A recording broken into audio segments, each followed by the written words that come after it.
Welcome, shack packers, to Tales from the Shack. Step inside where the stories are cosy, but the chills run deep.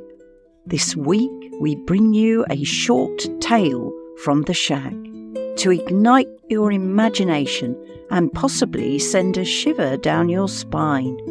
We're thrilled to have you join us, so grab your favourite brew, pull up a seat and swing that light, and let the magic of storytelling whisk you away. Welcome to this week's Tales from the Shack. Our part 1 story starts here, and it's called Something This Way Comes. Before we begin, just a little note from me, Trina, here at the shack. For the next couple of weeks, we're doing something a little different. Rather than our usual video episodes, we're inviting you to simply sit back, relax and listen. These are Tales from the Shack stories written especially for you and best enjoyed with your imagination.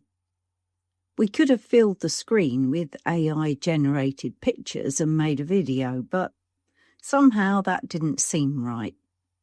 And we'd much rather let the story paint the pictures instead.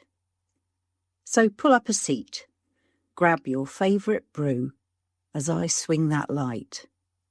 Our story is about to begin. You know that feeling when your world seems to be holding its breath? It wasn't that peaceful sort of silence that you get after a gentle rain shower.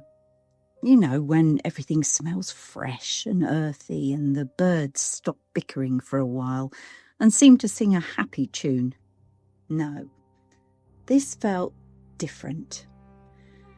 It was like drinking in the arrival of a silence when the earth had just had enough. For nearly 3 weeks, the heat had settled over the heart of Brittany like a dense woolen blanket that nobody seemed able to throw off. Every day we watched the sun climb into a cloudless sky, baking the grass until it stood lifeless, its blades curled like old parchment, its relentless rays refusing to leave until well into the evening. The ground was either split into a mosaic of cracks, or it lifted into tiny dust clouds with every footstep.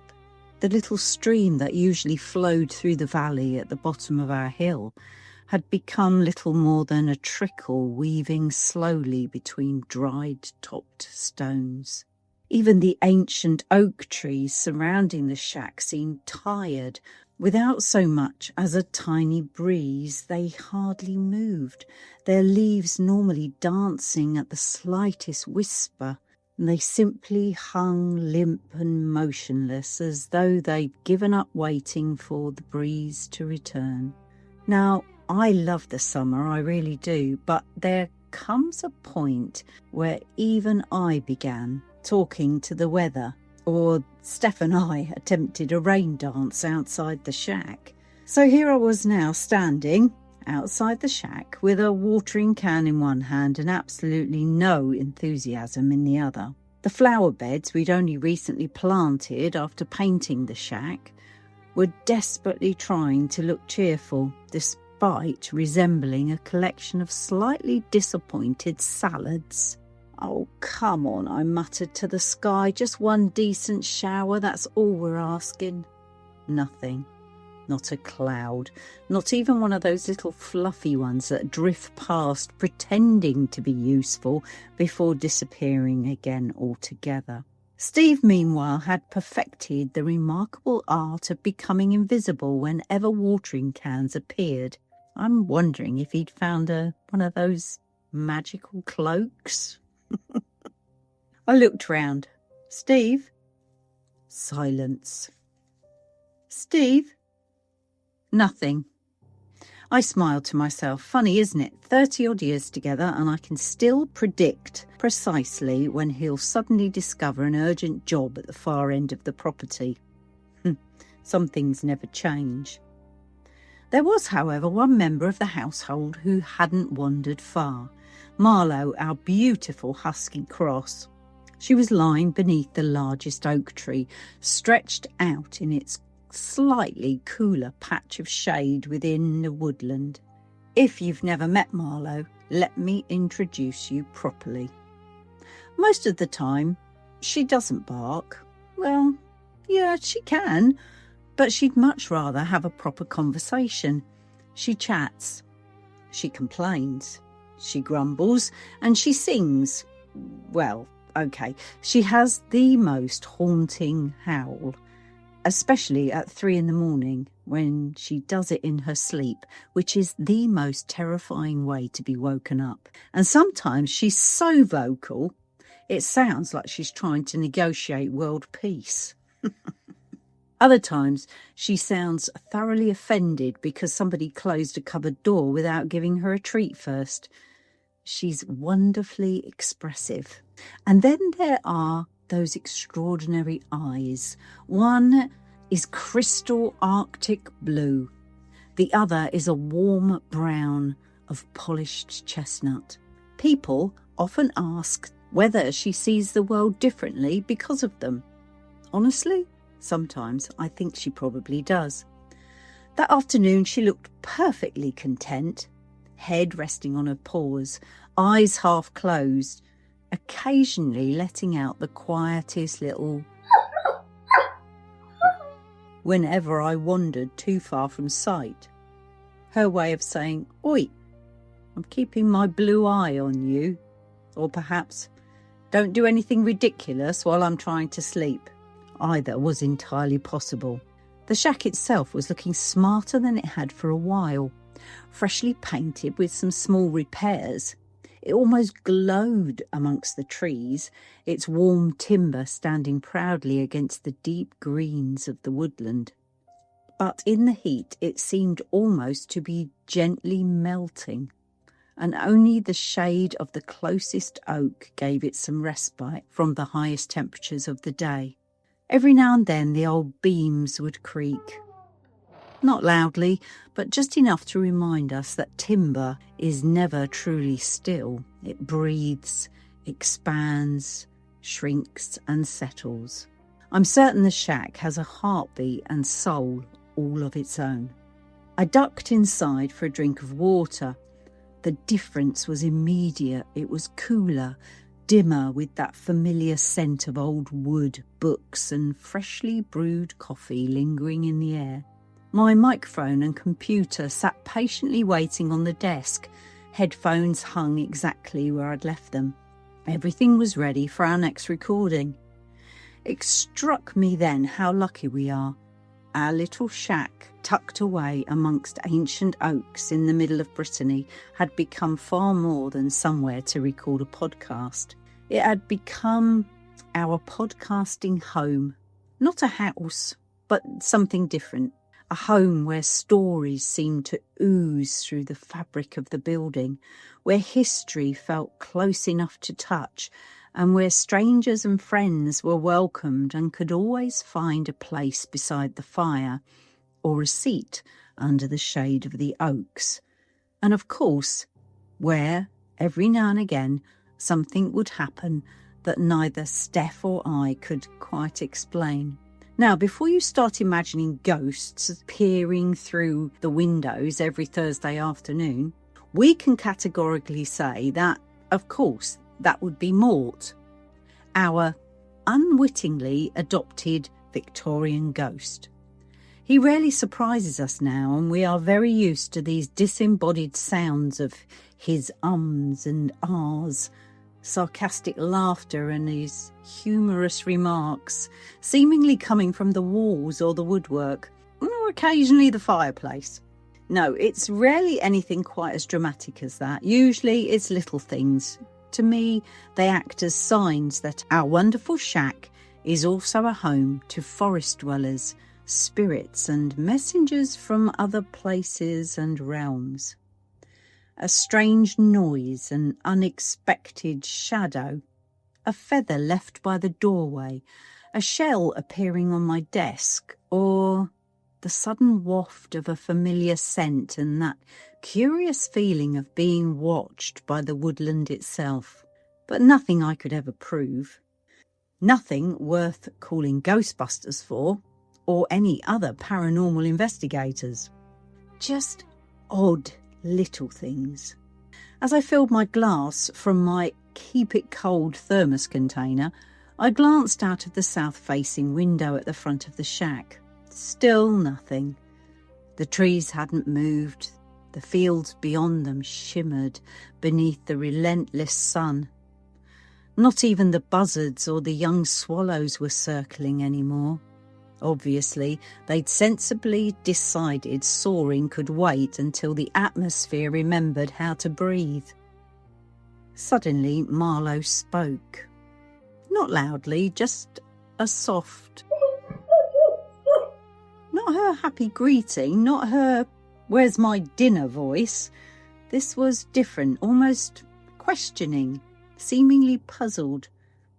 I looked outside expecting to see a deer wandering through the trees, or perhaps Steve finally reappearing bringing a cool cider, as he often did when we'd both been working in this heat. No, instead there was Malo, sitting bolt upright, both ears forward, every muscle completely still, her gaze fixed towards the southern edge of the copse. Not frightened or excited. She was seemingly listening to something that I certainly couldn't hear. She was often my early warning system for what I didn't at that moment know. But when she did this, I never ignored her. I stepped outside. The air felt different. To begin with, I couldn't quite put my finger on what had changed. It wasn't cooler, not warmer, simply heavier, as though someone had quietly added another invisible blanket over the whole woodland. Did my own breathing seem suddenly noticeably louder? Then I realised something I'd not paid attention to. Apart from my breathing, there was absolute silence. No blackbird song, no wood pigeons cooing, no insect sounds. The crickets were normally very loud in this heat. Just nothing. It was as though every living thing in our vicinity had reached exactly the same conclusion at exactly the same moment. Something was coming. And for reasons I still can't fully explain, I found myself whispering almost instinctively, as though I didn't want to disturb whoever or whatever might already be listening amongst the oaks. "You're not imagining things?" came a familiar voice beside me. Mort had arrived. Or at least he'd decided to join the conversation. I can't always see him, but intuitively know that he was straightening his waistcoat, brushing an imaginary speck of dust from his sleeve before whispering in my ear. "You're not imagining things. It's just a perfectly ordinary meteorological event, Trina. After prolonged heat, warm air rises rapidly. Cooler air rushes beneath it.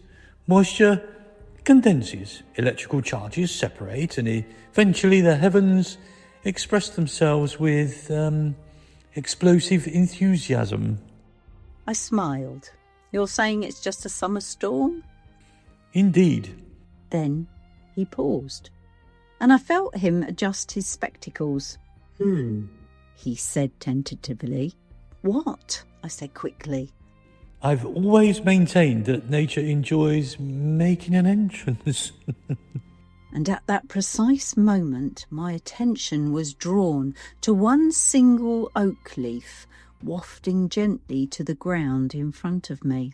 Not because it had fallen, but because it appeared to have been lifted by something unseen. I turned towards Marlowe, and she was standing now, her nose held high and her tail perfectly still, listening. And from far beyond the trees and fields, we heard the sound, a long, low, ominous rumble.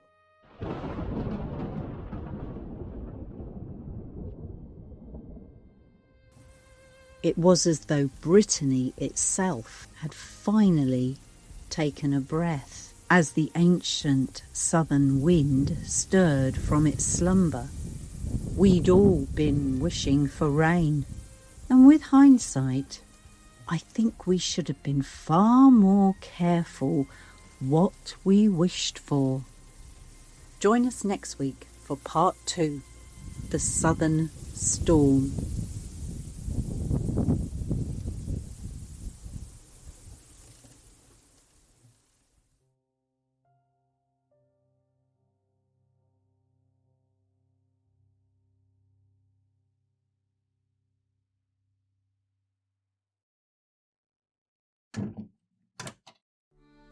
Thanks for hanging out in the shack with us. If you've got a strange story, theory, or even just a spooky question, send it to shackpackinbox@gmail.com because we'd love to hear from you. Follow us to ensure that you never miss an episode of The Freaking Shack, because listening to us is much cheaper than therapy and slightly more spooky. Until we meet again next week, Shackpackers, take care.